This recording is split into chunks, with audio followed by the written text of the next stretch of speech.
I would based on the efforts of some of my colleagues over the last number of days and weeks as far as sending clear messages to our federal government, I am going to take a few moments, and certainly as patriots from around the state of Missouri file into the chamber, I want to take a few moments and read this concurrent resolution. Whereas in the American system, sovereignty is defined as final authority, and the people, not government, are sovereign. And whereas the people of the state of Missouri are not united with the people of the other 49 states that comprise the United States of America on the principle of unlimited submission to their federal government, and whereas all power not delegated by the people to the government is retained, and whereas the people of the several states comprising the United States of America created the federal government to be their agent for certain enumerated purposes only, and whereas the 10th Amendment to the Constitution of the United States reads as follows: "The powers not delegated to the United States by the Constitution, nor prohibited by it to the states, are reserved to the states respectfully, or to the people." And whereas the 10th Amendment defines the total scope of federal power as being that which has been delegated by the people to the federal government in the Constitution of the United States, and also that which is necessary and proper in advancing those enumerated powers, with the rest being left to the state governments or to the people themselves.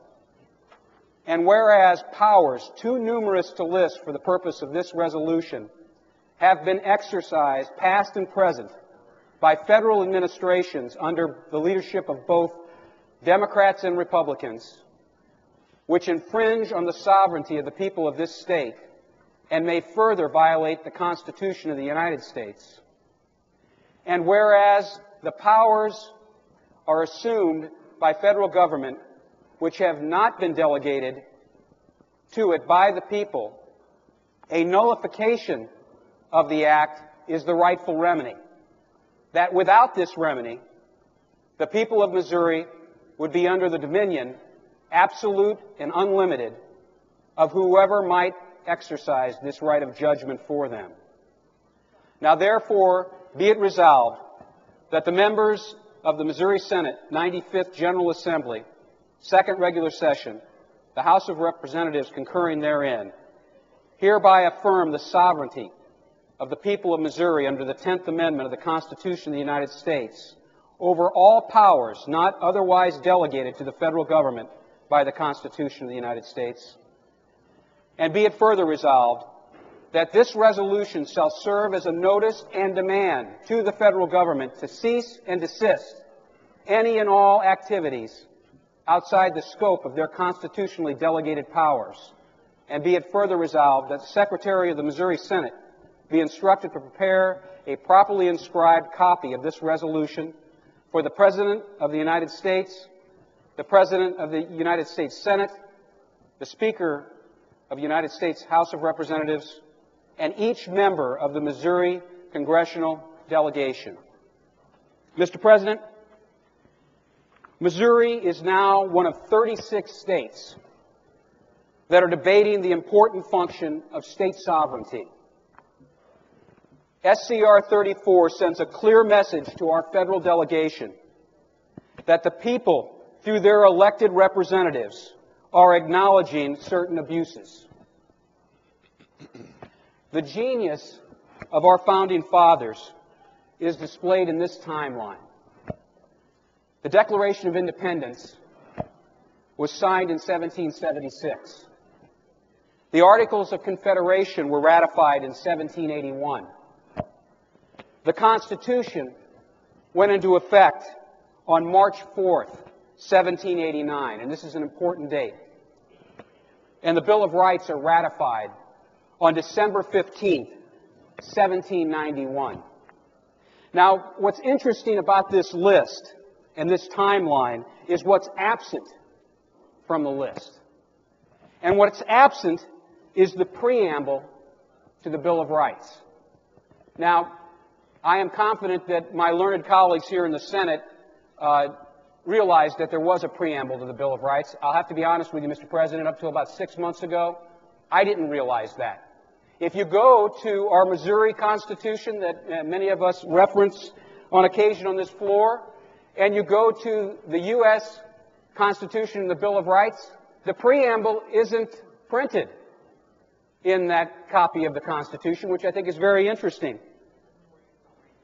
The preamble to the Bill of Rights was passed on the same day that the Constitution was ratified.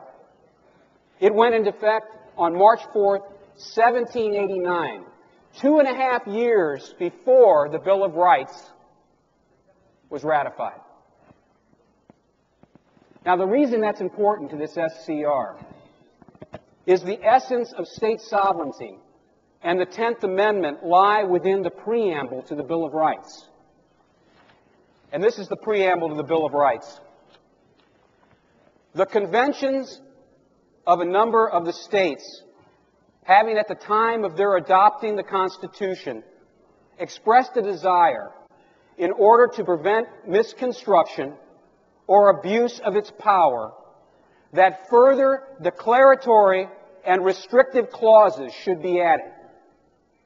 And as extending the ground of public confidence in the government will best ensure the beneficent ends of its institution. Mr. President, the Founding Fathers anticipated this debate over 230 years ago. They knew, and a matter of fact, many of them would not vote to ratify the Constitution unless they were promised that we would be able to come back and pass the Bill of Rights. They knew that the genius of the document, even though close to perfect, was not perfect. And there have to be further protections for the people and for the states. We don't have to speculate today here what our founders feared when establishing the greatest republic in the history of mankind. We can go right to the framers. Jefferson said, the 10th Amendment is the foundation to the Constitution. Jefferson again, it is a phenomenon that while our state governments are the very best in the world, without exception or comparison, our federal government has, in rapid course, become more arbitrary and has swallowed up more public liberty than even in England. Jefferson again, whensoever the general government assumes undelegated powers, its acts are unauthoritative, void, and of no force. And again, the states supposed that by the 10th Amendment they had secured themselves against constructive powers. James Madison, the powers of the federal government are enumerated. It can only operate in certain cases. It has legislative powers on defined and limited objects, beyond which it cannot extend its jurisdiction. And again, Madison, the powers delegated by the proposed Constitution to the federal government are few and defined. Those which remain in the state governments are numerous and indefinite.